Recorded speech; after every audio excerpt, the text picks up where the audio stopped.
about how to ensure our votes are safe and effective this cycle.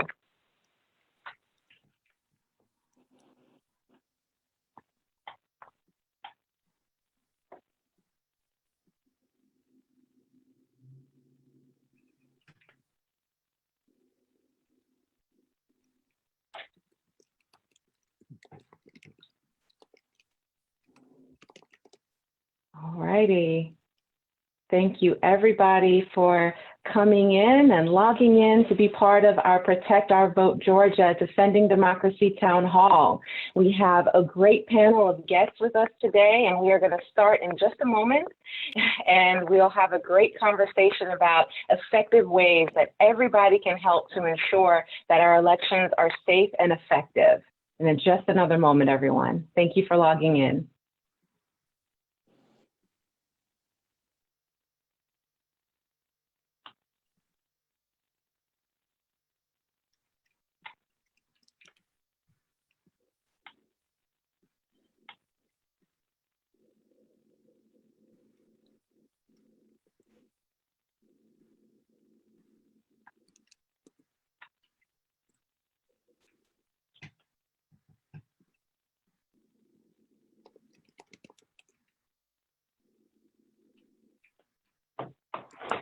All righty, everyone. Thank you for joining us for our Protect Our Democracy Town Hall. This town hall is designed to talk about effective strategies that everybody can get behind to ensure that Congress ensures that each state has the funding that they need to ensure safe and effective elections. This Defending Democracy During COVID-19 Town Hall is brought to you by the Declaration for American Democracy Coalition and several partners that are dedicated to ensuring safe and accessible voting for all. Today, we will hear from national and state leaders on how everyday people can help win funding and reforms to protect our democracy. Our leaders include both national and state representatives, as well as fearless in-state advocates who work tirelessly to ensure that all of our votes count. With us first is Umair Rupani. He is the executive director of the Muslim Voter Project, a group dedicated to activating Muslim voters in order to elevate their voices. The Muslim Voter Project stands for equal representation in all forms. And with that, I turn it over to Umair with a question. How does the coronavirus impact our elections? Why does it matter? And what options need to be available for voters to safely cast a ballot in November? Thank you, Klima, and thank you to all of our attendees for taking their time to support this important effort. You know, since the time our communities began practicing social distancing to help fight against the global pandemic, federal, state, and local governments have acted swiftly to support our electoral systems. They preemptively sent absentee ballot applications to all active voters, extended early voting times, and established absentee ballot drop boxes to make it easier on citizens to deliver their ballots. All really great ideas and great programs. But you might be wondering, you all, how these officials were so quick to come up with these solutions to an unprecedented problem. To those of us working to empower our community's right to vote, we recognize these ideas as initiatives that we've been fighting and pleading with these same governmental officials to implement when before the pandemic, the only ones being impacted were minority communities. And we know we cannot curse the gifts that we're given, but we hope that these positive responses that bolster our electoral system continue henceforth as a staple of our elections. We hope that our elected officials don't use this as an opportunity to take away voters' access to voting by stripping away polling places in future elections that are currently, because of the pandemic, shut down. We also hope that the same officials that see voting during a pandemic as essential continue to see it that way for all communities and all voters, especially when they are not confronted by a pandemic. But at the same time, we're worried. We are worried that the great ideas that have been implemented, and again, they have been really awesome ideas, they just haven't gone far enough. That 4 drop boxes in one of the largest counties in Georgia isn't enough for all of the voters. We need to go farther. We need to market and educate the people, on all citizens and all voters, on the new processes so they can equally access these efforts. And it's just simply not enough to mail applications to solely the active voters, but rather absentee ballot applications should be going out to all registered voters in the state. The solutions to all these problems exist, but our ability to holistically implement them, that's what's in question. Though the onus does not simply just fall on the understaffed, underfunded, and oftentimes underappreciated counties that are just trying to make ends meet. It's the responsibility of the federal and state governments to properly and effectively fund our electoral systems so every vote is counted and every voice has an opportunity to be heard and to speak. And so I hope that we all take away something from this session and hope we can make our electoral systems more whole. Thank you, Amer. I really appreciate you taking the time to really highlight a lot of the issues that we've been seeing and really elevating the importance for our Congress to really act to ensure that states receive the funding that they need so that we can have safe and effective elections. Thank you for your time. Next on the panel, we have U.S. Representative Sanford Bishop. Congressman Sanford Bishop is the chairman of the Agriculture, Rural Development, Food and Drug Administration and related agencies Appropriations Subcommittee. In addition, he serves on the Financial Services and General Government Subcommittee and is vice chair on Military Construction, Veteran Affairs, and related agencies Subcommittee. He has represented the 2nd Congressional District of Georgia in the U.S. House of Representatives since 1993. After we hear from the Congressman with his opening statement, we'll have a short Q&A section. Attendees can insert the questions in the Q&A feature on Zoom and in comments on Facebook Live. Welcome, Congressman Sanford Bishop. Thank you very much, Aklima. Greetings, shalom, assalamu alaikum. Good evening, everyone. I want to welcome all of you who have joined the webinar this evening to discuss what we can do to ensure that our 2020 elections here in Georgia are free, fair, accountable, and secure. I don't need to tell you that this year's elections are going to face challenges that are unprecedented in our nation's history. We have voting systems that are extremely vulnerable to cyber attacks and to malfunction. We all saw what happened 4 years ago when the Russians targeted our election infrastructure and exposed some glaring vulnerabilities that have yet to be fully addressed. We've also seen efforts to drastically restrict voting rights, particularly in minority communities. In Georgia, for example, the state has closed a number of polling places, cut back on early voting, and aggressively purged voting rolls. And now our nation is in the grips of the worst pandemic in over a century.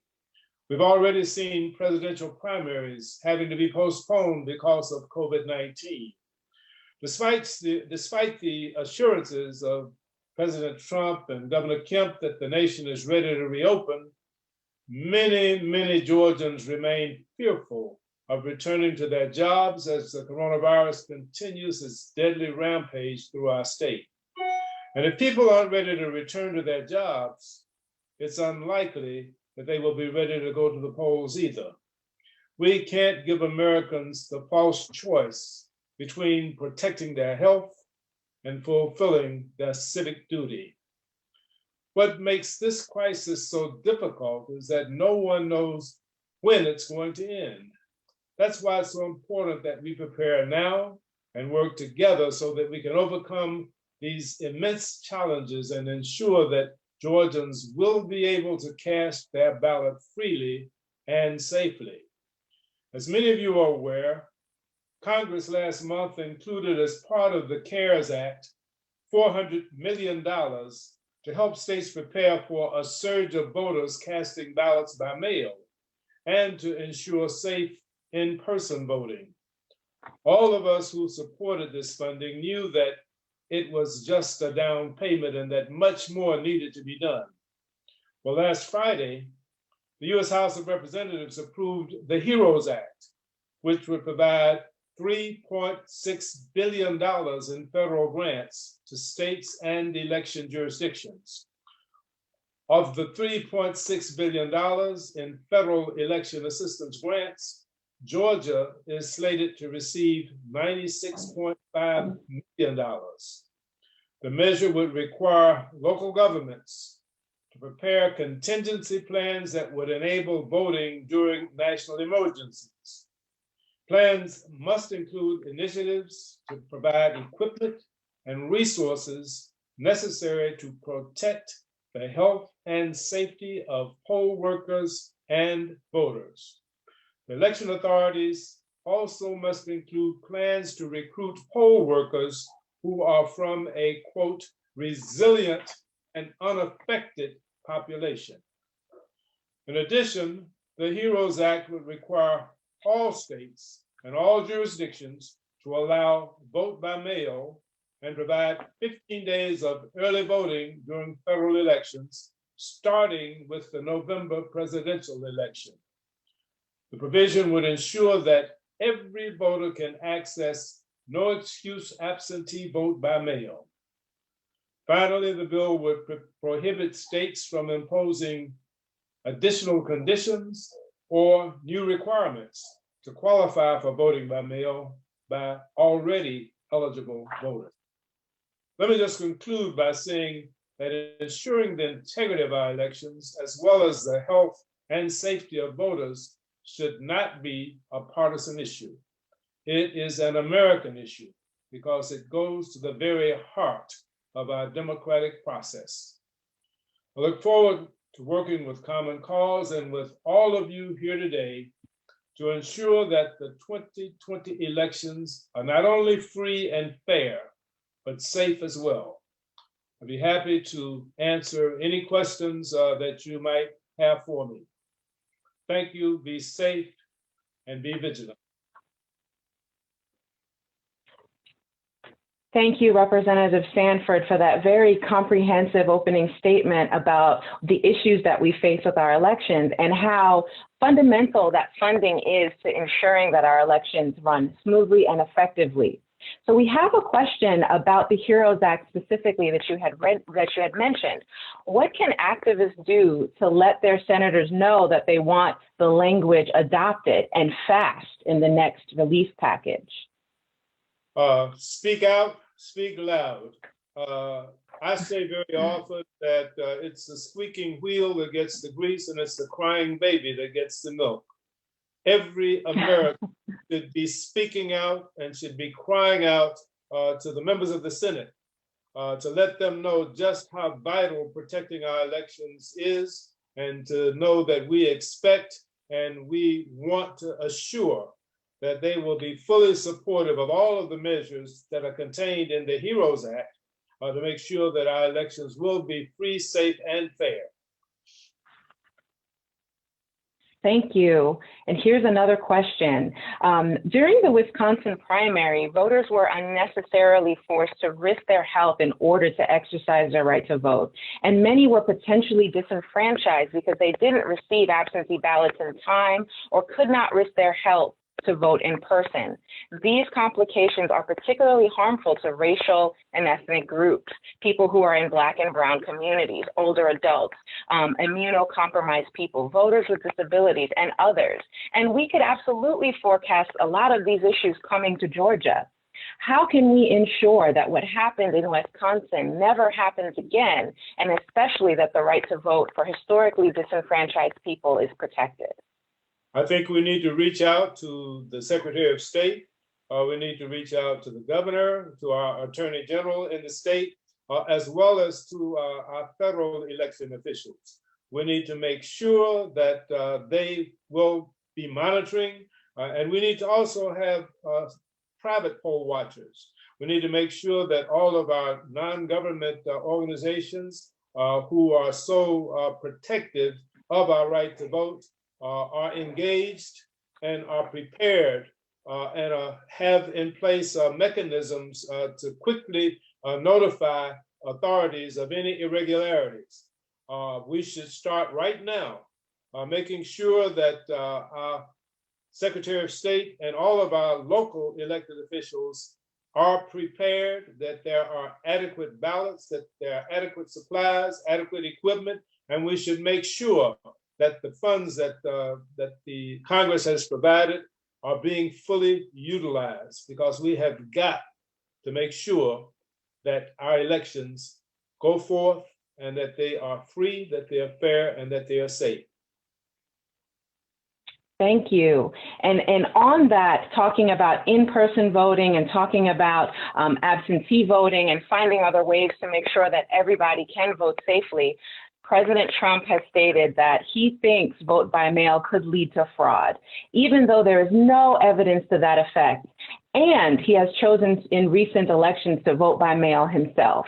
Can you debunk the idea that giving voters more ways to exercise their right to vote would somehow have a negative impact? Is there any truth in that? Can you set us straight about the facts of voting absentee? There is absolutely no truth to that. It is a myth. In fact, it is a lie. What we need to know is that any and all ways to vote legally should be utilized. Whatever is most effective and most comfortable for an individual voter should be able to be utilized. We should not allow anyone to discourage us because that is just a form of suppressing the vote. Our democracy is only as strong as those who participate in it and participate in it effectively. So we want to make sure that every voter has the opportunity and has as many available options to exercise the franchise. It's extremely important because a voteless people is a voiceless people, and we all want to have a voice in our government, and we need to have every option to express that voice. Thank you. And we know that in order to pass something in the Senate, we'll need bipartisan support. How can we ensure that we have the support in the Senate to pass funding and these necessary programs in the next COVID package? We've heard a lot about pushback. We've heard a lot about uncertainties. How can we ensure that we have support in the Senate to pass this necessary funding? We have to be vigilant, and we have to speak out, and we have to hold our senators accountable. We've got to let them know that they are being watched and that how they vote will matter. How they, whether or not they give the support to our democracy will matter, and that their ability to stay in office will be determined by their support of the right of everyone to vote. So they will have to demonstrate through their vote, and we have to express that to them, that unless they do this, that we will have lost confidence in their support for our democracy. Make a noise, as John Lewis would say, speak up and speak out, and let it be known and let them know that we will be watching, and we expect nothing less than full support of the right for everyone to vote. Taking a step back and looking into history, the Voting Rights Act was passed because communities of color were being deliberately disenfranchised by racially motivated laws in many of our southern states. The 2013 court case, Shelby v. Holder, gutted the Voting Rights Act. Can you talk about H.R. 4, the Voting Rights Advancement Act, and why you support this critical fix? Yes, it is extremely important because with the Shelby case, we lost the capacity to have preclearance. Section 5 was effectively neutered. And to the extent that we don't have that preclearance, it means that our remedial tools are after the fact. And that, of course, places our democracy at a disadvantage. We should not have a presumption. We should not have to prove that our voting rights were interfered with. We should allow pre-clearance. We should allow the opportunity to make sure that whatever steps are being taken by governments will not have the impact of infringing on the right to vote. And that's what Shelby actually did. It took away our right and our ability and the capacity of the courts to be able to pre-clear actions by states, particularly the states that were covered by the voting rights, which almost immediately after the Shelby decision began to implement measures that actually reduced and offered the capacity to suppress the right to vote of minorities and disadvantaged people. So it's extremely important that H.R. 4 pass, that we once again restore the tools that we need to enforce full voting rights for every American. Thank you. Well, now we do have a few more audience questions. Here's one. I've seen a lot of press lately about the danger of the post office, that the danger the post office is in financially.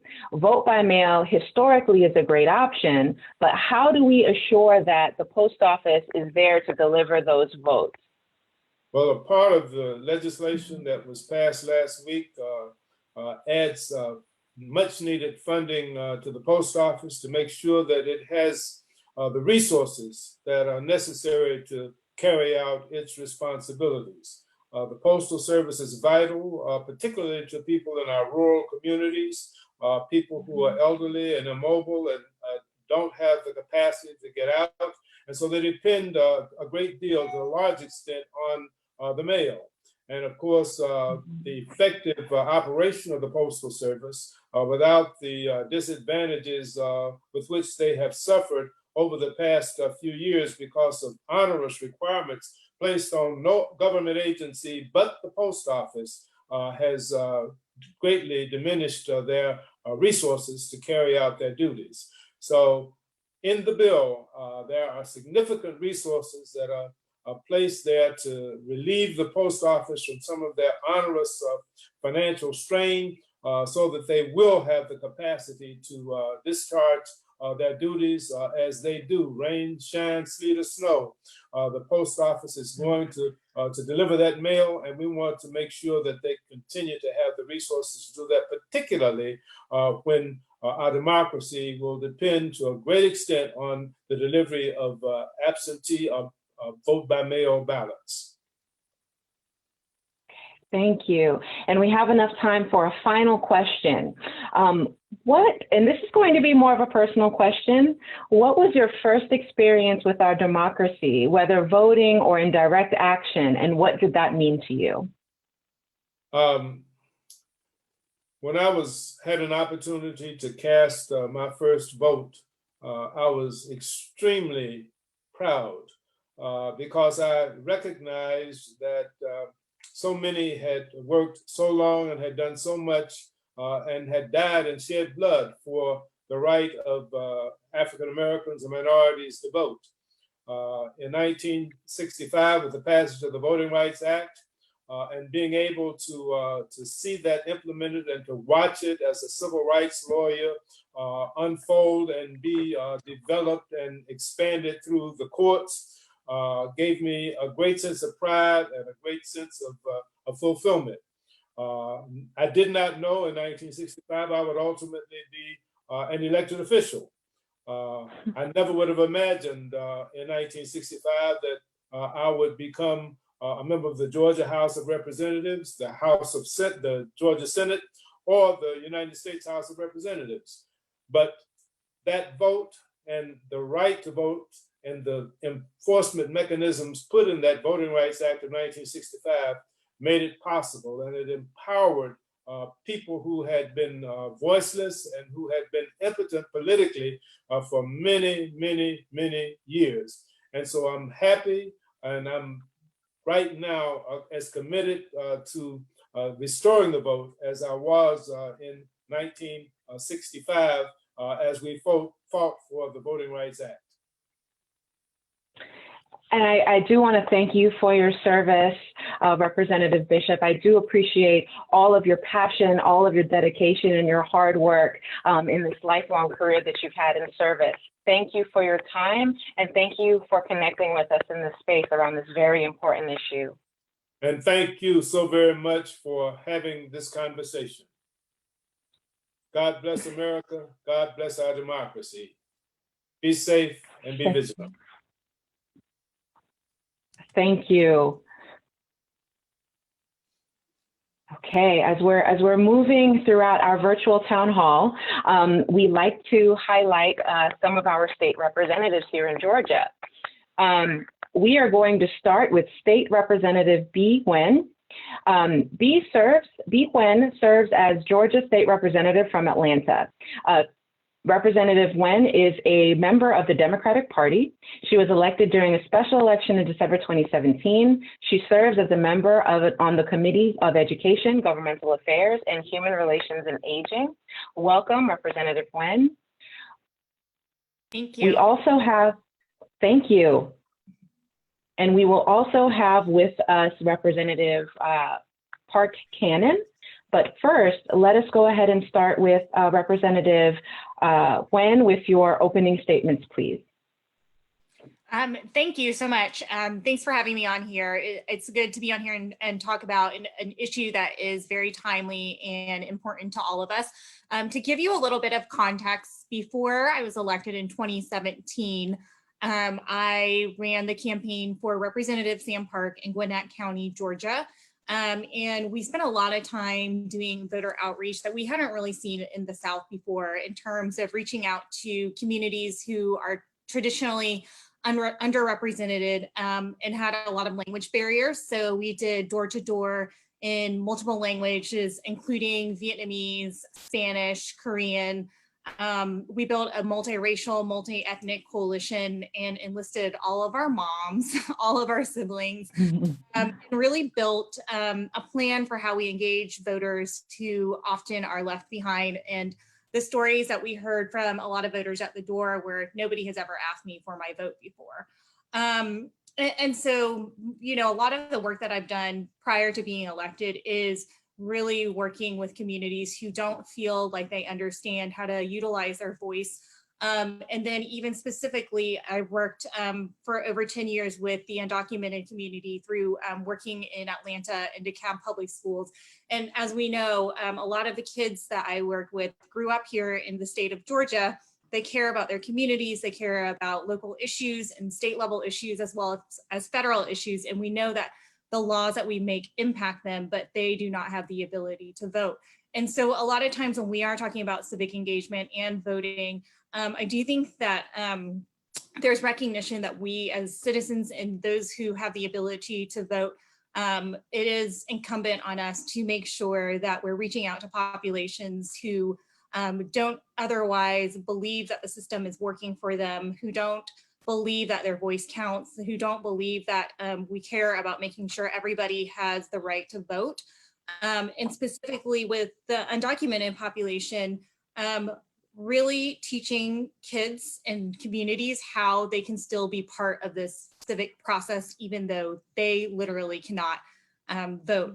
I think one of the stories that I remember pretty specifically as it relates to one of our students is we were a group of 15 kids. Their high school was a voting precinct. And out of the 15 kids, only one was eligible to vote, and we helped her register to vote. And on the day of voting, we literally all walked with her to the library at the voting precinct. And I showed her how to put a card in the machine, how to cast her vote. She was very intimidated by the process. But when she exited the library, she was met with a group of her classmates who do not have the ability to vote, and they all celebrated that moment with her. So I know that voting is very important to all of us, and we want to make sure that, especially during this time of the pandemic and all the barriers that we're facing, that we really do the outreach that we need to do. But we're also holding others accountable for making sure that we're reaching people in all the ways that we can. So I'll just talk a little bit about some of the things that have come up specifically in my district which is City of Atlanta, DeKalb County, with some of the barriers that we're facing with voting. We know that the messaging federally and at the state level has been that Georgia has not been a strong advocate for vote by mail. And it was only because of an unprecedented pandemic that we're really doing this push to vote by mail. So a lot of our voters are not used to voting in this form. And with 2018 and all the forms of voter suppression that we saw coming down, there's not a lot of confidence that voters have that their vote will in fact count. Not only from a vote by mail perspective, where we were seeing a lot of rejections based on mismatched signatures, and other inconsistencies in terms of how all the elections boards were processing their ballots, as well as in DeKalb, there were just a slew of missing absentee ballot in general. And so there's already a distrust on the vote by mail part. And so what we're seeing is suddenly voters, we have a complicated process. You have to apply to vote with an application, and you have to apply multiple times. There's not an automatic resending of an absentee ballot in a runoff or in a general election. And since some voters have already voted in the presidential primary, there seems to be a lot of confusion about what they need to do and whether or not their votes still count. I think another issue that has been brought up a lot of times also is that we've contracted our ballots over to a third-party vendor, and the instructions don't actually match what people are receiving in the mail. So there's confusion around that as well. We've had a lot of conversations about postage and the ability for people to access postage, especially during a pandemic, and whether or not it should be required that people put postage on their application to vote by mail as well as their ballot. And we know that the decision made by the Postal Service is to still deliver these ballots, but not everybody knows that. And so for voters who don't understand that, who may feel like, they don't want to go to the post office in order to get postage, that could be a deterrent for them to go and vote by mail. And also it's just confusing in general. Your absentee to application to mail is 1.55 first class postage stamp, and the ballot itself is 2. And nowhere on the instructions does it say you need 2 55-cent first class mail postage. Yeah, so, the combination of the, 2 ballots, our presidential primary and the original May 19th ballot, has also caused confusion. We have 2 sheriff's races on there. The first time is to fill a special election, and the second time we see that sheriff's race is to elect a sheriff for an entirely new term that would trigger next year. So people are seeing 2 sheriff's races on there and not understanding why we have those 2 races. In addition, we have the move to provide these drop-off boxes so that people can safely deposit their vote by their ballot without entering into a building. In DeKalb County, in a county as big as ours, so far we only have 1 location. So that is our elections board. Yeah. Yes, and I thank you for that very comprehensive overview about what you see in your specific communities that you serve and the needs of all Georgians to make sure that we have clear and comprehensive understanding of where our elections are, how can we access the ballot, things like that. And if funding is usually the issue, then it is really incumbent on Congress to make sure that we have the funding necessary for our elections to run smoothly.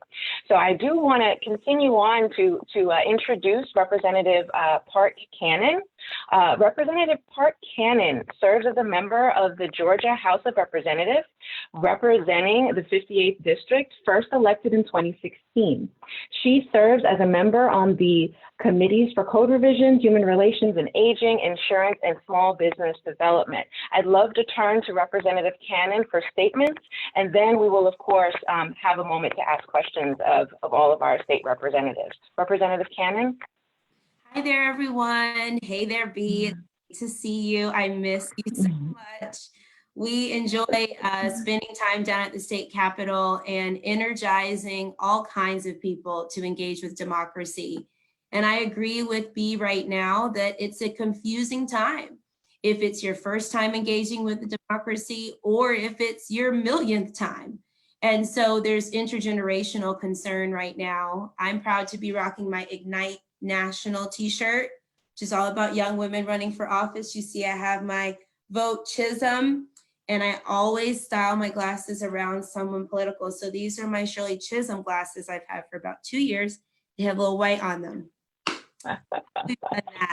As y'all know, I really enjoy being the youngest member down at the state capitol and really bringing humanity and dignity and conversations that young people are bringing to the positions of power. And this situation of voting, I have been spending day in and day out coordinating and talking with the Secretary of State's office and my county elections, because I agree with B, the concerns are so crisscrossed. I mean, if you already voted early in February, what kind of ballot do you have? If you're doing absentee by mail, what does it mean for your ballot to go to Arizona, to come back to you?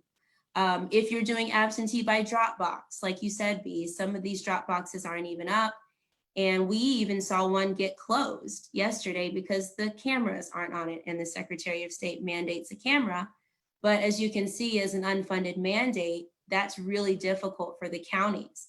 If you're doing the 1 day of Saturday voting, you know, there are plenty of people who are thinking they're headed to the polls specifically on Saturday, May 30th.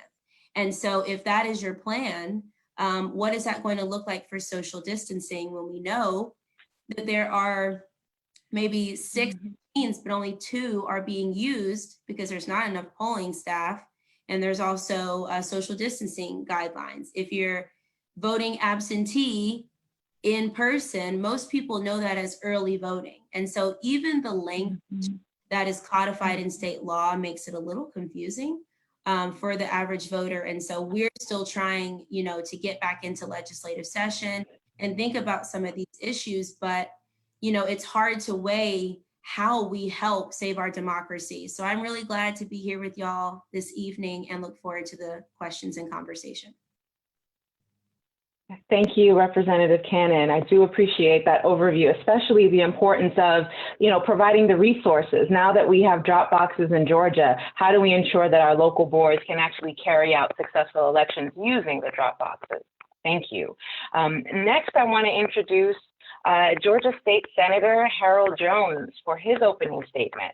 Senator Harold Jones was elected to represent Georgia's 22nd district in 2015. Senator Jones serves on the committees for economic development and tourism, ethics, judiciary, public safety, and rules. Senator Jones, thank you for being on the panel. I leave you some time for your opening statement. Well, thank you for having me. I appreciate it. One of the things that I want to talk about was the fact that, you know, we have a unique opportunity to make sure that we assure that voting is safe and also accurate, and it continues. Everything we do as legislators, quite frankly, is dependent upon the fact that we're able to actually vote. We cannot do what we do without voting access being extremely valuable and one that's protected. But we also have to understand that we have forces out there that actually do want to suppress the vote. And now you have this new dynamic of the pandemic that's going on that can make suppression actually a little bit easier if possible. So we all have to be very vigilant as far as what we're going to do as far as these issues are concerned. So I kind of look at it as like a 3-pronged kind of process. Number one, we've already talked about the federal government and what they're going to do as far as funding is concerned. But then we also have, of course, the state government is going to be concerned. Number one, we start talking about maybe more ballot drop boxes that we're going to have because we're going to have more absentee ballots. We also we're talking about the fact that absentees, a lot of people are not going to know that they do not have to have a stamp on that particular ballot if they're voting absentee for it to go through. So that education process has to also continue. We also have to make sure that everybody who is going to participate in actually going to vote, that they understand that it will be a safe facility, and we have to make sure the persons that are there are also going to be safe. So all of those things are incumbent upon us. And then we also have, from a local standpoint, we have to engage those officials, especially also from a monetary standpoint, how they can actually make sure that our ballot access is going to go forward. So we have the federal that we've already been talking about. We have those of us on the state, and then we also have on the local access. And then, of course, there's the persons that are on this particular call and those who would like to be on this call who are also just as important, if not more important. Quite frankly, you know, when you have a battle, the general becomes the least most important person on the battlefield. Legislators are going to be important in the next few weeks. When we go back to Atlanta in a few weeks, we will be important as far as any potential legislation that we can draft there. But quite frankly, it's those that are on this call that are going to be the most important persons that are going to be ensuring ballot access to push us where we need to go when things are not going correct over the next few months, so we can help bring attention to that. You guys are going to be the ones who are the experts in this particular area. You guys are going to be the ones that actually help lead us. So you now are the shoulder of our democracy that people talk about is actually really more so placed on you. We're going to be following your lead. We'll go back to Atlanta in 3 weeks and we'll do whatever we can legislatively, and we'll do whatever we can as you tell us what is going on. But quite frankly, you have a lot of tremendous responsibility in this. Let's be quite clear that American democratic values that we like to talk about are only recent. Quite frankly, American democratic values are only recent from the Civil Rights Act of '64 and the Voting Rights Act of 1965. Before those acts were passed, there were no true American democratic values because too many of our fellow citizens, including African Americans, were totally locked out of the system. So this is really new for us, quite frankly. So it shouldn't be surprising that you have forces that are still trying to suppress the vote. And now when you have this pandemic that is going on, it makes it even more kind of possible to try to do that. So we have to be very vigilant. And quite frankly, it's going to be up to you to help lead us. So we're going to do our part from a legislative standpoint, but make no mistake, a lot of what we're talking about American values and things of that nature is firmly resting on the shoulders of the persons that are on this call to make sure that those values are actually adhered to. And thank you for that response, Senator Jones. And now we want to open up for questions that were asked. And we want to start with a general question addressed to everybody that's on the panel now. And we'd like to receive responses in order of introduction. So if you all would, Representative Nguyen, I'd like for you to answer first, followed by Representative Cannon, and then followed up by Senator Jones. Here's the first question. What steps are you all taking right now to ensure that voters do not have to choose between their health and their right to vote? And how can we support you? Representative Nguyen?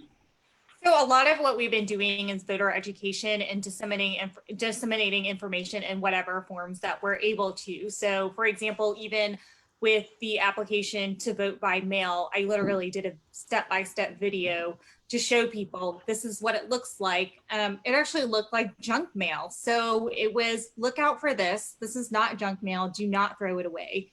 As well as frequently asked questions and making sure we're disseminating those things. So any issues that are brought up with my constituents who have questions about ballots is sharing that with the broader public. For instance, had several calls with people who said, what if I spill coffee on my ballot? Can I still send it in?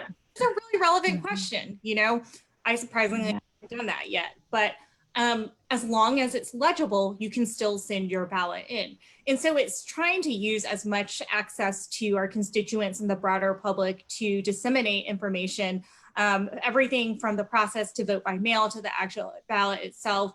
But I do think that there are limitations in terms of the education that we can provide because we are limited by not being able to have access to our constituencies in the same ways that we might normally have, like being able to go door to door. We may not have emails for everybody, not have cell phones, not everybody is on social media.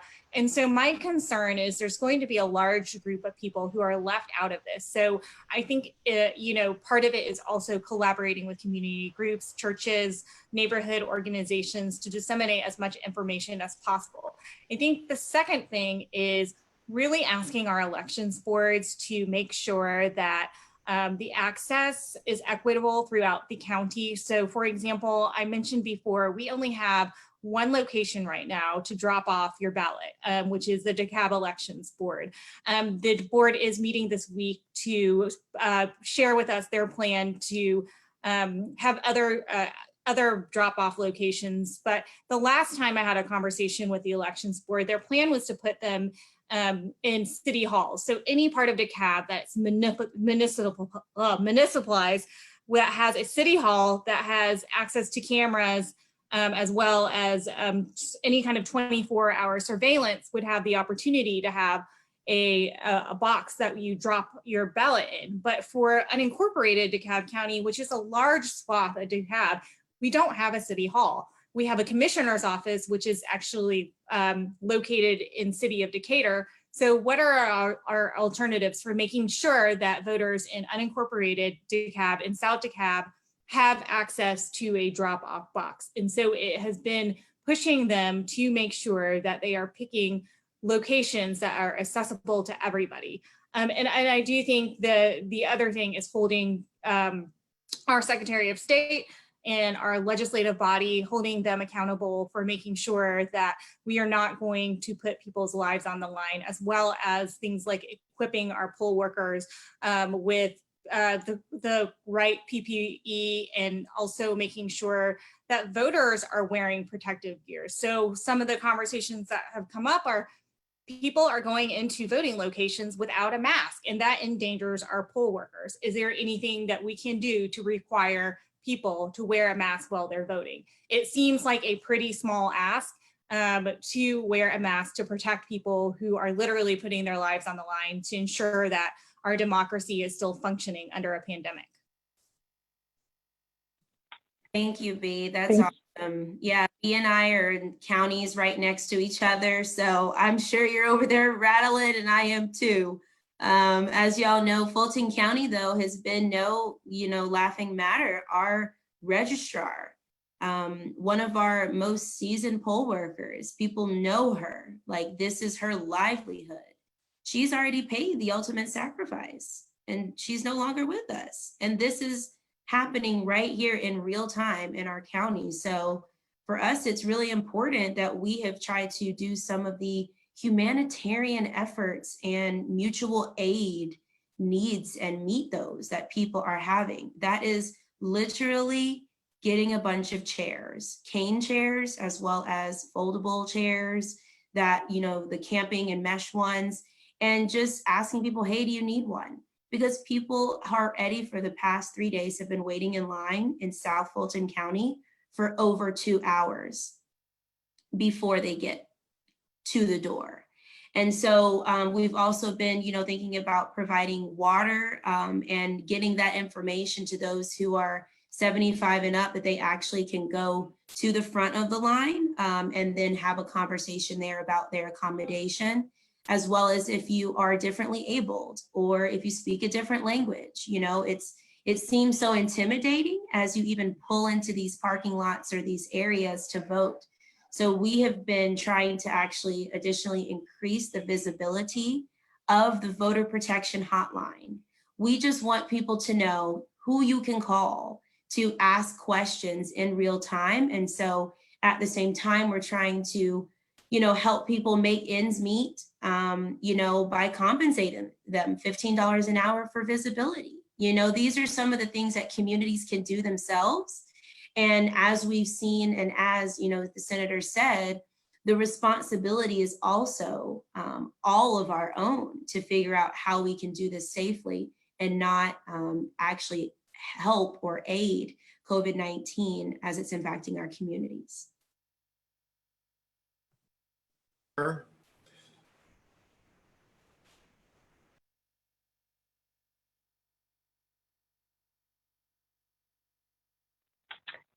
Representative Senator Jones, we can't hear you. I would also concur. You hear me now? Great. I would also concur with everything that was said, and just add also that we probably have to kind of get out of our comfort zone as far as stepping over lines in this sense. There's going to have to be a synergy created between local and state.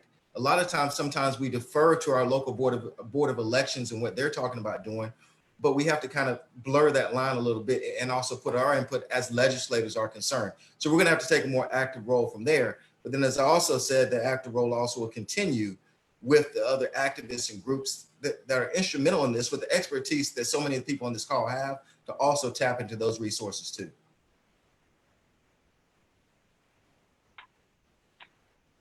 Thank you, Senator Jones, and thank you, Representative Nguyen and Park and Representative Cannon.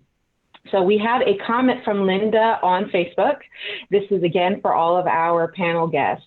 Thanks for all you do to make mail-in and/or electronic voting available for the people of Georgia. It will save lives. In Wisconsin, in the 8 days after they were forced to go out to vote in person, there was a big uptick in the COVID-19 cases. In this day and age, it is just sensible to update our voting options. If we can file our taxes online, surely we can make mail-in voting work. Can we talk a little bit about what your thoughts are about how we can make mail-in voting work? Because it seems like, as the example in Wisconsin here illustrates, that there's a lot of resistance around making it work. What are your comments to that, Representative Flynn, then Ken, and then Jones, please? In Georgia, we have, in Georgia, you can vote by mail without having any reason to vote by mail. And I don't think a lot of voters know that, in part because there hasn't been a lot of education or push to use vote by mail. But we've seen other states do vote by mail successfully, and it has increased their turnout in voter participation. One of the things that we struggle with in Georgia is the leadership. On the Republican side, there were literally remarks about not wanting to vote by mail because of this myth of voter fraud. Our Secretary of State has created a voter fraud committee, which we know instances of voter fraud are very slim. They're not the numbers to back it up. The voter suppression numbers, however, tell a different story. So here we are having leaders in the role of Secretary of State and even our Speaker of the House who have expressed their concerns about vote by mail, increasing the voter turnout and potentially causing that to lose Republican leadership. And then we have at the federal level, a president who is echoing the same sentiments of voter fraud, vote by mail equals voter fraud. And so that message is a messaging on the right-wing side that has really prevented us from moving forward as a state in terms of doing massive vote by mail. As we are trying this for the first time during the pandemic, I think it's pretty normal that we're having all these issues, right? We're trying to change very rapidly our voting system during a crisis. And so it is natural that we would see a lot of voting issues, especially in a state that is known for historic voter suppression. And so I think as we're rolling this out, we need to take with us all the lessons learned during this primary and all the things that we need to go back to our legislative body and say, we need to fix these things and continue to push for it. But really, as a broader vision, we as a state as a whole need to move forward with vote by mail. An application needs to be sent to every single registered voter, not just the active voters. And it really should be an easier process. You should not have to send in your application and then wait for a ballot and then resend an application and then wait for another ballot. The process needs to be streamlined so that it makes it easy for voters to do this. And then as we're learning how to create these secure drop boxes like other states have done, it simply becomes a practice in which people get used to. But we have to do the education and we have to provide the confidence to voters that this works and that their votes will be counted. Because in the state of Georgia, we have not done our job in assuring that every vote counts. We know that every vote has not counted, especially in the 2018 election. We saw the number of voters who were disenfranchised, and this legislative body continues to create and try to pass laws that prevent people from voting.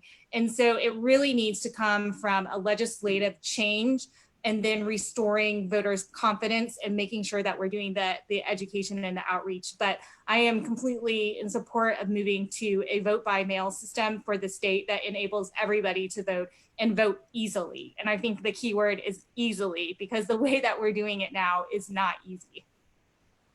Amen. No, I totally agree. I mean, with the absentee ballots, they're going to Arizona and coming, from Arizona. And I understand that Georgia is the #1 place to do business. And, all of these other stories that are told.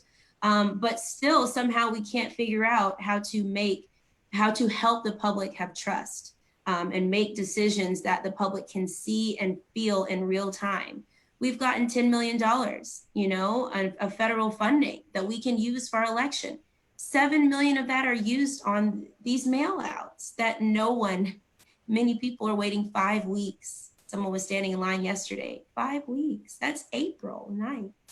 And still have not seen anything be changed online around their voter status. It's gray, it's still grayed out. They can't even click and see what's going on. They call the SOS office, they call their county office. And so what I really think that will help to make this change and help us all understand and actually make this change is to ward out some of the myths, but to go directly in on the truths that we're seeing. So your voter story really matters. Please, the smallest things about this mail-in ballot, just pay attention and record it and tell people. We need to increase it so that all of our stories can start to melt together and we can start to have a wave.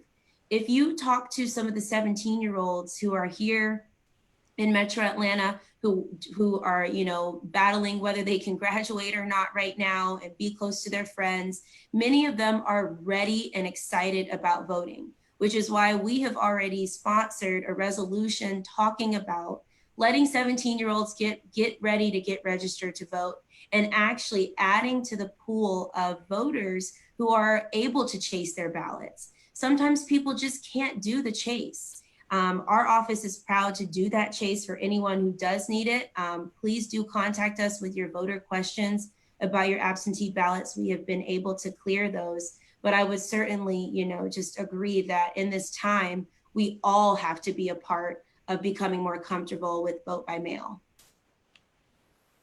And I would only just add that one of the things that has to be kind of concerning is that you have the president actually talking about how mail-in ballots are problematic. And of course, you also have the Speaker of the Georgia House talking about mail-in ballots are problematic as far as just winning elections. So even though we've done what we call in Georgia our crossover day, I think we have to be very vigilant to understand that Georgia is one of the most restrictive states as far as voting is concerned. And of course, our turnout levels are lower because of that. And so we have to be very concerned that any new restrictions could possibly be placed on that. So I think from a legislative standpoint, that's the first thing that we need to be looking at. But then also, as I stated before, and as others have done even better than me, we need to make sure that we're doing a good job actually with education and actually helping persons get their vote out. Thank you. These are great responses. We've received a lot of questions, but unfortunately, we have only time for one more. But thank you, everybody that asked our panelists these fantastic questions. So here's our last question for everyone. I just want to ask if we can keep the responses short to about 30 seconds, 45 seconds. That would help us really get the program along on schedule. Is there anything that can be done about Governor Kemp, who, after being elected due to conflicts of interest and voter disenfranchisement, has implemented further policies that exacerbate disenfranchisement and disproportionately target communities of color? What can be done? I think on the long-term view, what can be done is not that long, is in November, make sure that the Georgia State House goes in the direction that's going to foster voter turnout. It's a good opportunity to do that. So I think that's number one. But as long as we stay vigilant legislatively and also partner with our local people, I think that will also go a long ways too.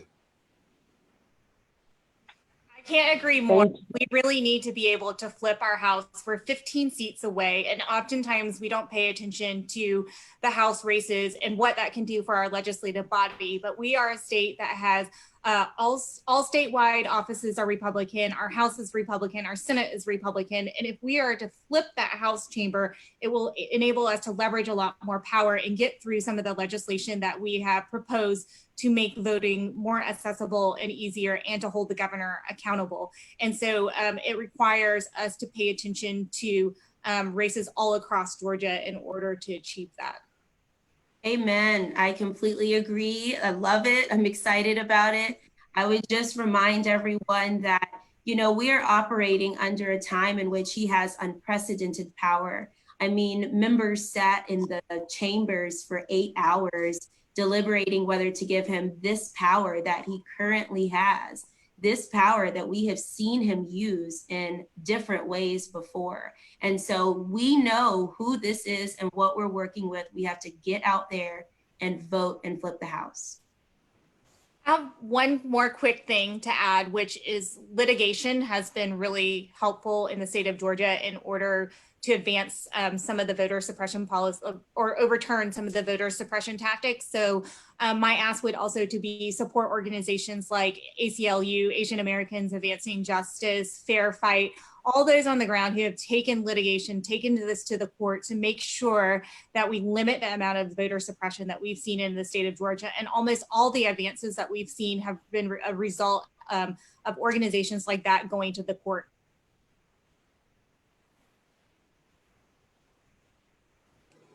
Thank you. Thank you, Representative Nguyen. Thank you, Representative Cannon. Thank you, Senator Jones. I appreciate your time with us here. I appreciate your amazing perspectives and all of the work that you all are doing to ensure that we have reduced barriers to our vote. I know that's a heavy lift in our state, but we so appreciate your time on this call and your work in service of our communities. Thank you for your time today. Thank you. Okay, so we have heard from some really fantastic representatives today about the importance of ensuring that we have safe and accessible voting for all. So what can we do? We've just heard about what our representatives are doing. They're going back in 3 weeks and they're going to push to make sure that we have more accessible voting. But we as voters, we as people in the community can also take action to make sure that our representatives stand up to do the right thing, to make sure our elections are more accessible. So here are some things that we can do. Let's stand up and take action. We can write a letter to the editor at declarationforamericandemocracy.org.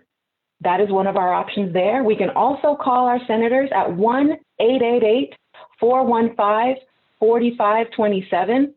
We can get the message out to at least 5 friends by sharing on social media. The more of us that know, that understand the issue, that really push to make sure that our voting, our elections are more accessible to all, the better chance we have of having a more open democracy for everyone.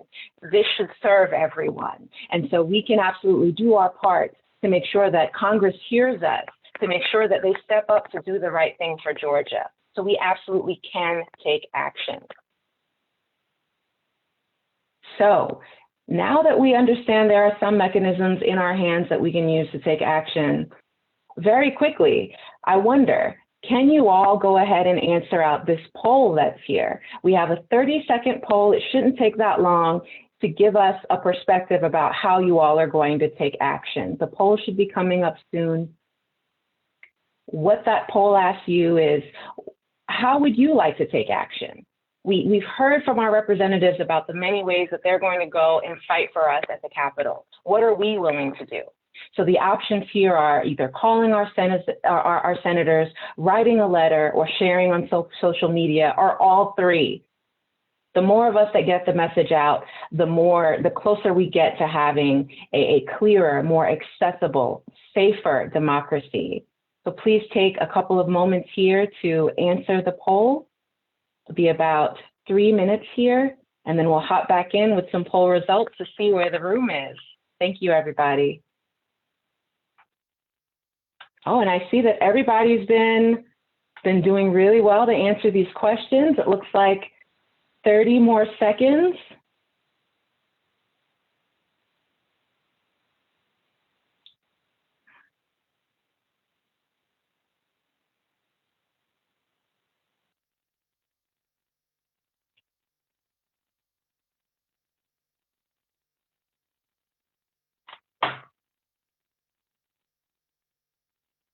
Okay, and our choices are in.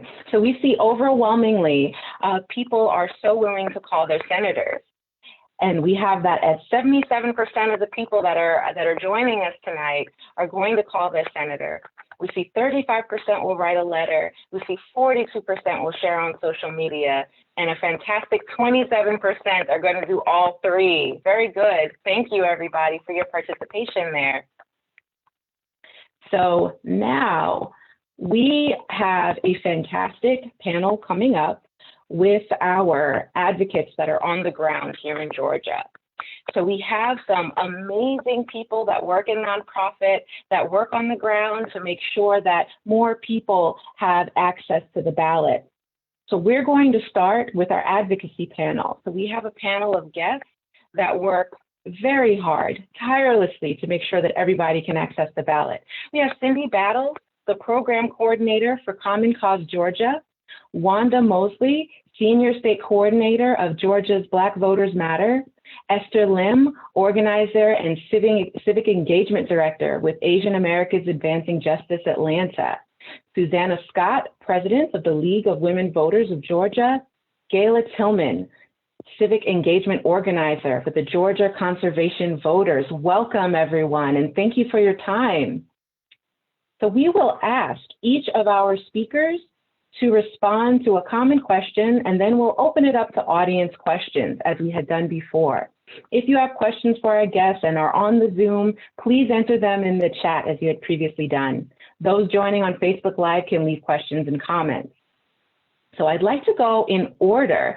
So the way that I'd like for you all to answer, if you would please take about 30 seconds to answer here. I'd like first Cindy, then Wanda, then Esther, Susanna, and then Gayla to answer, please. Here's a question for all of our panelists.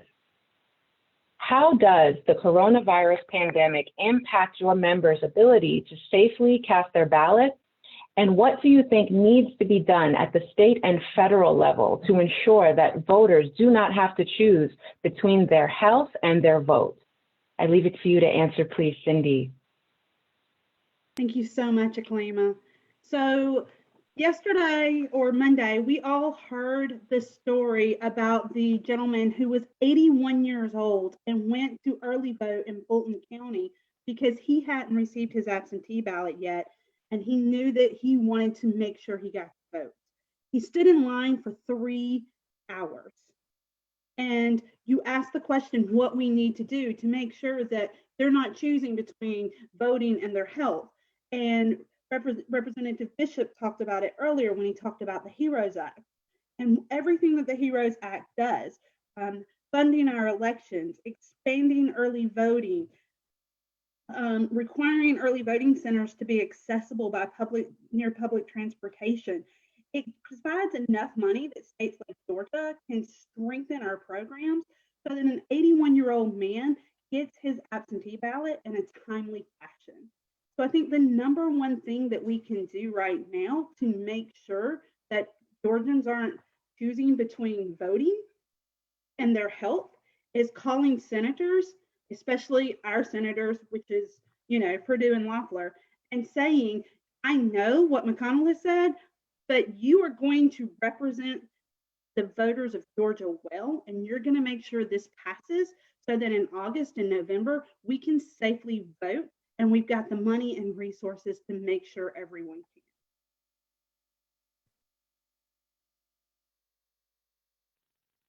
Thank you for that response, Cindy. Thank you. If you would, Wanda Mosley with Georgia's Black Voters Matter, same question. Would you be able to answer, how does the coronavirus pandemic impact your members' ability to safely cast their ballot? And what do you think needs to be done at the state and federal level to ensure that voters do not have to choose between their health and their vote? Well, most of the people that we work with and advocate for are outside of Atlanta. I would say about 98% of the folks that we work with are in rural areas of our state and some of the larger but non-metropolitan cities. So over the past 6-8 years, we have seen over 200 poll closures across our state. And so now when we find ourselves in the midst of this worldwide pandemic, we have provided fewer options for voters to go out and vote. So even on election day, there are going to be fewer places for people to go and vote. And they're putting themselves in harm's way to exercise their right as American citizens. And so I would suggest that in terms of trying to fix the many problems that exist with everything that has to do about our elections, from the process to register to vote, early voting, and election day, we need real leadership from our Secretary of State.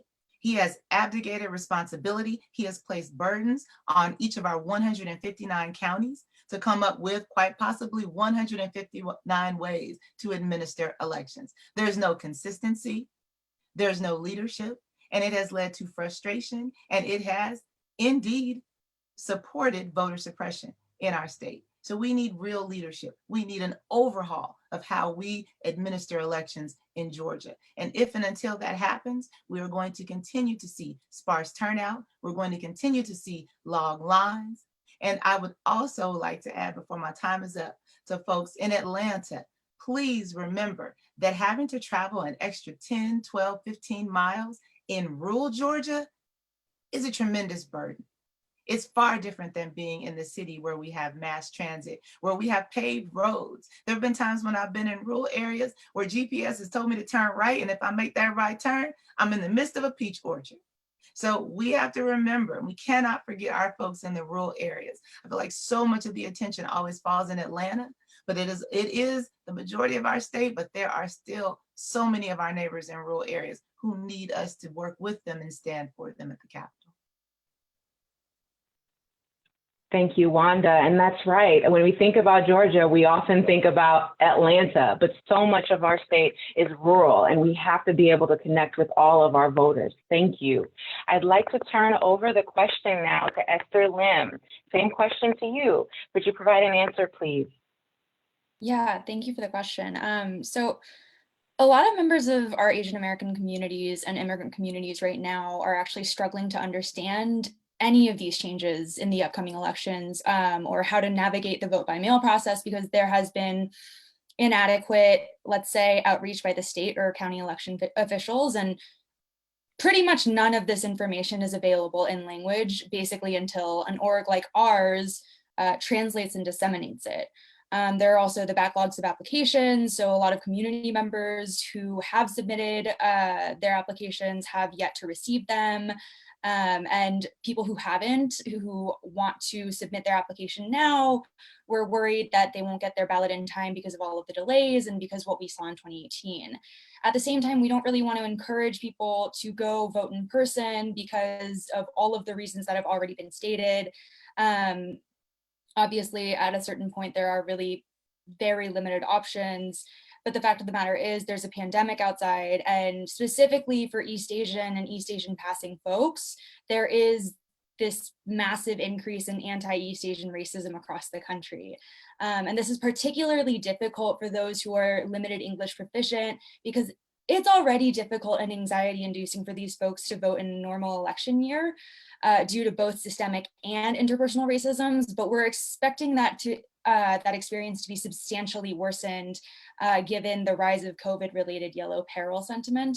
And now we're also, of course, being told that the state voter fraud task force is, which we were already expecting them to cause disproportionate harm to communities of color, but they are now working with ICE and law enforcement, which in essence is state-sanctioned intimidation of Black, Brown, and immigrant voters.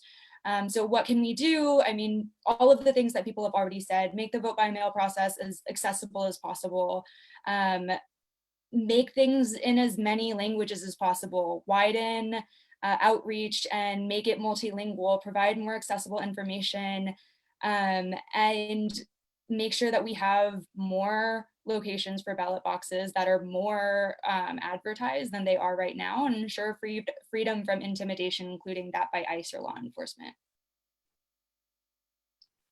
Thank you. Thank you for that perspective from the community. I think that folks probably aren't really thinking about how this pandemic is really affecting the Asian American community right now in ways that are very unique. Thank you. I'd like to turn over the question now to Susanna Scott, please.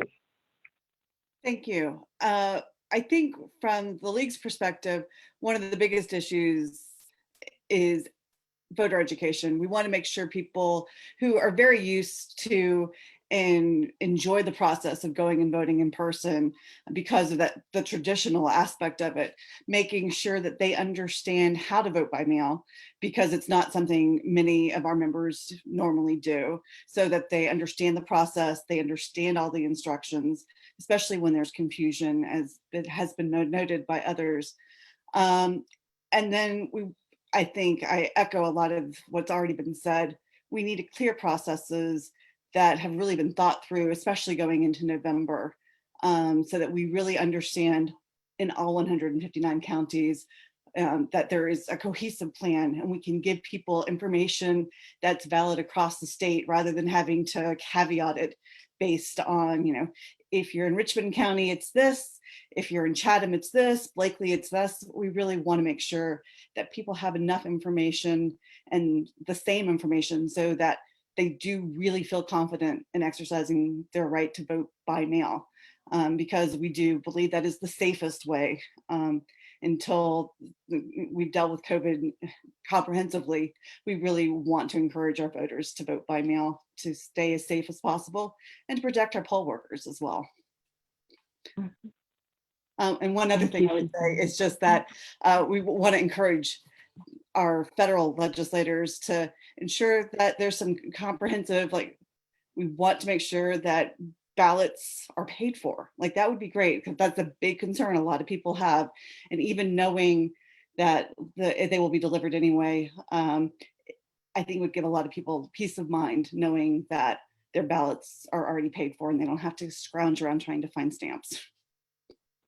Yeah, absolutely. Voter empowerment is so important right now, and figuring out ways to make people feel like they can be confident in their vote is so critical at this time. Thank you so much for that answer. And I want to turn to Gayla Tillman now. Same question to you.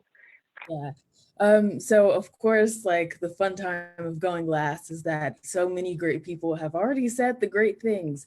So of course, I want to amplify the fact that we need funding, we need access. I especially want to amplify what Esther was saying about voter awareness being available in different languages, because the fact that the application process, the absentee process relies largely on us nonprofits basically doing our outreach campaigns.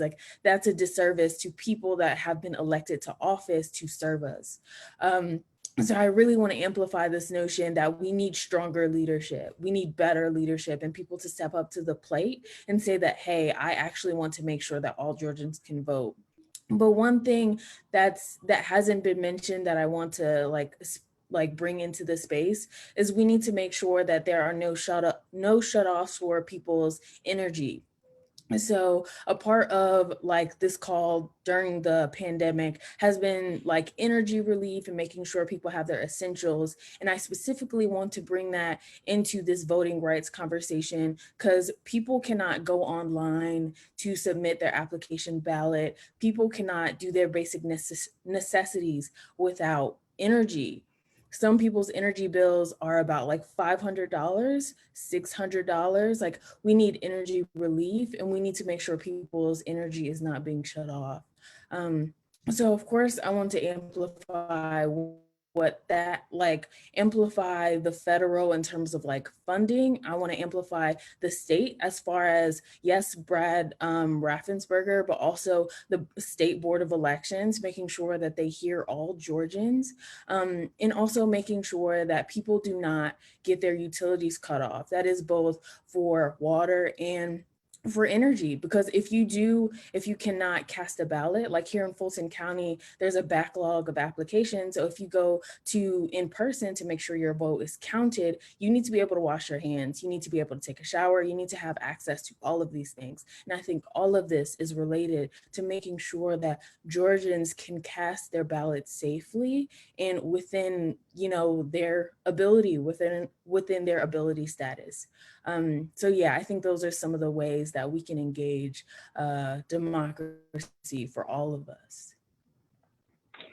Thank you, Gayla. And let me say that was a great response, holding our officials accountable and uplifting energy access. That's something that I think a lot of folks don't really consider in this space. So thank you for raising that. We have been getting amazing questions. So many of our guests have questions for each of you. So I'll actually call on each of you and tell you the specific question that was addressed to you. And I just ask that if we can keep the answer to 60 seconds or less, because so many people are enthusiastic, that would be great, just so we could stay on schedule. Thank you, everyone. So let us start with Wanda. Here's a question from the audience. How does the impact of the pandemic on our elections specifically impact communities of color? And how can we ensure these voters can safely cast their ballots? Yeah, so we know that in our state, overwhelmingly, African Americans are more impacted by COVID-19. So there is a lot of fear. There is a lot of anxiety around being able to vote. And in this time, it would be wonderful if leadership, if elected officials, appointed officials would step forward and actually lead and provide direction and instructions for everyday citizens who want to exercise their right. But instead, we're finding ourselves in a situation where that's not happening. And the community is having to be self-reliant and come up with ways to service ourselves. So for example, down in Houston County, I just want to give a quick shout out to the Houston County NAACP, New Vision, MSK, the Coalition for the People's Agenda. They were able to insist that a second drop-off box be added in Houston County. For those who are not aware, Houston County has about 99,000 registered voters, and there was one location that was not centrally located in the county, causing people to have to travel. I also want to just highlight really quick down in Grady County, all the way down at the Florida border, when local folks with Organizing for Grady and some of the other grassroots organizations spoke to the Board of Elections, trying to understand the whole process of applications and stamps and postage and whatnot. They were actually told that they should create an account with the Postmaster General. And that way, when ballots that don't have stamps come in, the postmaster is able to send them an invoice. These are everyday citizens. These are not elected officials. These are not appointed leaders. These are moms and grandmas and aunties, teachers, school bus drivers, just everyday folks who are being asked by people in power with budgets whose job it is to oversee and protect our elections to come forth with solutions. This is unacceptable. So again, as people have noted, I'm gonna wrap up real quick, I promise. COVID-19 has really just amplified and shown greater things that people struggled with before the election. The Sister Gayla brought up utility bills. We talk about lack of access to food, lack of access to broadband and internet. All of those things were bad before COVID-19 and they're worse now. So as we have done for centuries and decades that we've been on this planet, on this continent, we are having to rely on ourselves. We are having to save ourselves because we can't wait for the government to save us. We can't wait for the government to find ways for us to get access to the ballot.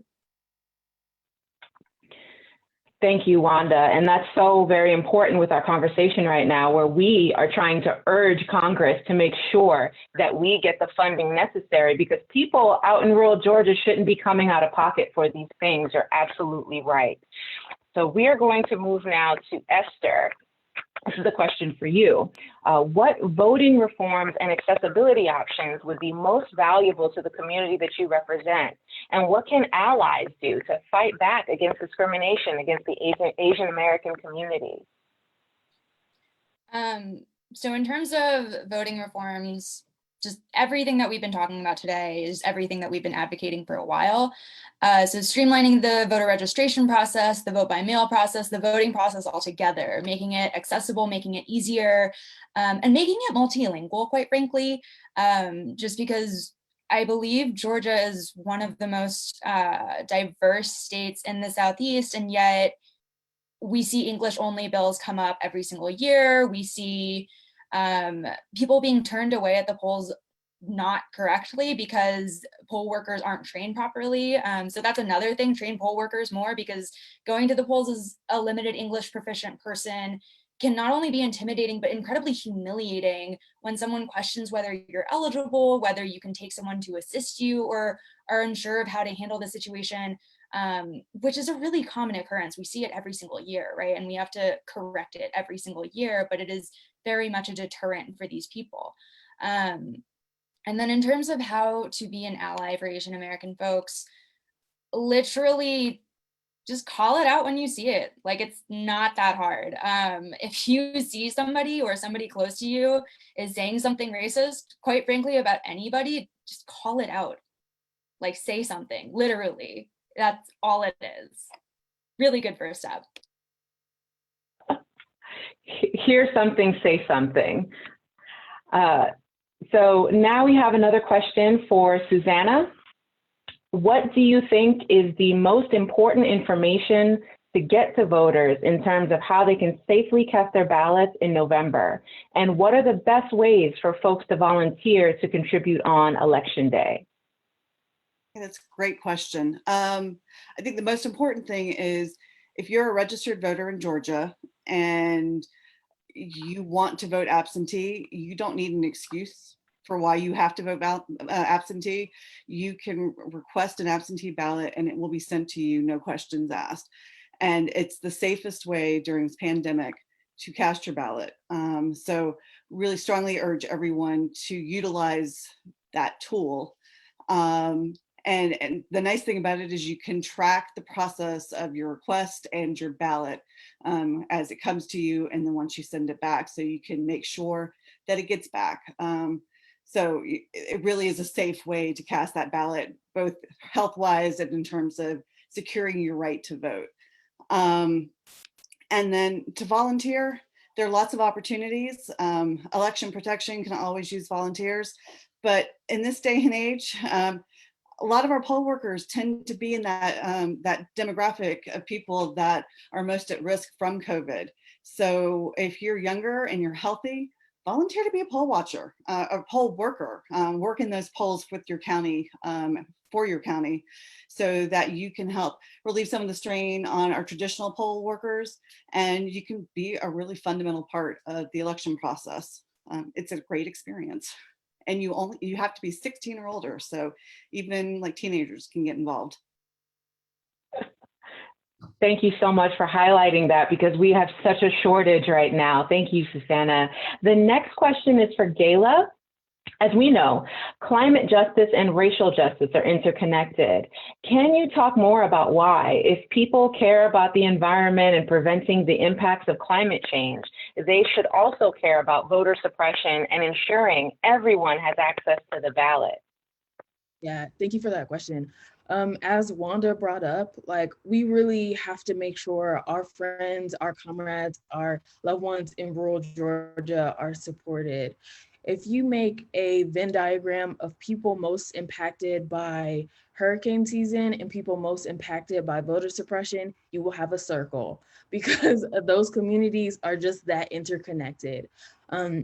So we have seen how, like, this pandemic is essentially a response to the assault on the earth. So we need to make sure that we need people in power that reflect a priority of preserving the earth. But also clean energy ordinances. We need, net zero. Like, we need solutions that are actually on a state level. Like, we can't, like, the planet can't wait. And the reason why that's so important to democracy is that, like, if you feel that you need a clean energy ordinance, or you feel like you want to better participate in the fight for the climate, then you need someone in power that will reflect your values, will reflect your views. And so I'm also thinking about, like, Dougherty County. I'm thinking of Hancock County. I'm thinking of these counties that are not necessarily Fulton or Gwinnett. I'm thinking about how these people that didn't get to recover from Hurricane Michael are likely trying to prepare for this coming hurricane season, and they're also trying to vote at the same time. So the fight for the climate, the fight for democracy are married, they are interconnected, and I hope that you will join the movement with us, because it will take all of us. It will take mutual aid, it will take accountability of our elected officials, it will take us, hand in hand with, like, people you don't even know. Well, not hand in hand, let me not say hand in hand. It will take, a metaphorical hand in hand with other people. But yeah, so those are some of the ways that this fight is connected, and we can achieve it together. Yes, thank you. Thank you for that. Man, I have so many comments, but here we go. Cindy, we have a question for you. Can you speak to what Georgia's government could and should do with federal funds to secure our vote in the primary and the general, especially if Senate adopts the election protection reforms in the HEROES Act and allocates $3.6 billion to protect our vote? Yeah, for sure. So we've seen some of that because we got some funding for our elections, and we saw some of the great did use it, but we need to expand that. And the HEROES Act would give us more. So that's hiring more poll workers, paying them more. In some of these counties, poll workers make $100, and that includes the training they have to do and a very long day at the polls. More absentee ballot drop boxes, doing a better job with the entire absentee ballot process. I think that I love the idea of sending the ballot instead of sending the absentee ballot application, but that would actually take a change in legislation. But if we did a better job, if we did it in-house, so spending that money to expand what the counties could do so that they're processing the absentee ballot, so you're not waiting 3 weeks for it to get to and from, that would be a huge thing. How many people would not be showing up to early vote right now if they had been able to cast their absentee ballot? Or if they knew where an absentee ballot drop box was. The idea that you have one absentee ballot drop box for one county is ridiculous. So things like that, training, more PPE, not only for the poll workers, but for the voters as well. When I went to vote yesterday, there were 2 people in front of me that didn't have a mask, and they weren't offered one because we don't have the resources for that. So yeah, there's so many different things. Also, I want to go back to what Susanna said. We could use that money to pay postage for the absentee ballot and the absentee ballot request. There would be enough money that we could do those kind of things to make voting so much easier for everyone. And the other thing, I know I'm running short on time, but I do want to speak to this because I think it's important. Vote by mail is a very safe way to vote right now, but we also need to remember that it disenfranchises certain people. So one of the things that we need to use this money for is making sure that people who are traditionally disenfranchised by vote by mail can also safely cast a ballot. Thank you. And thank you everybody on the panel for being so inspiring and so dedicated to this work. I heard a funding need to help with drop boxes, to help with voter confusion, to ensure that poll workers are covered with the support and the PPE that they need. And so what can we do? What can we do here at this virtual town hall? A call to action is appropriate here. How can we work to make sure that Congress does the right thing to provide the funding for the states?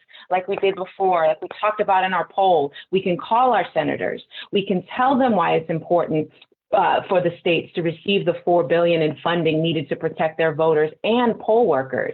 We can write a letter to the editor explaining why we all support expanding vote by mail, early voting, and other key reforms to ensure that no person has to choose between their health care and their vote. I do want to take this time to just thank everybody. We're just 3 minutes over 8 o'clock, but thank you everyone for joining this call. Thank you to all of our amazing advocates that work so hard in state to make sure that all Georgians are represented in this election and throughout everything that they do. Thank you to Common Cause Georgia, Asian Americans Advancing Justice, Black Voters Matter Georgia, League of Conservation Voters Georgia, and of course, League of Women Voters Georgia. Thank you all for your time, and thank you to our guests for tuning in tonight. Thanks.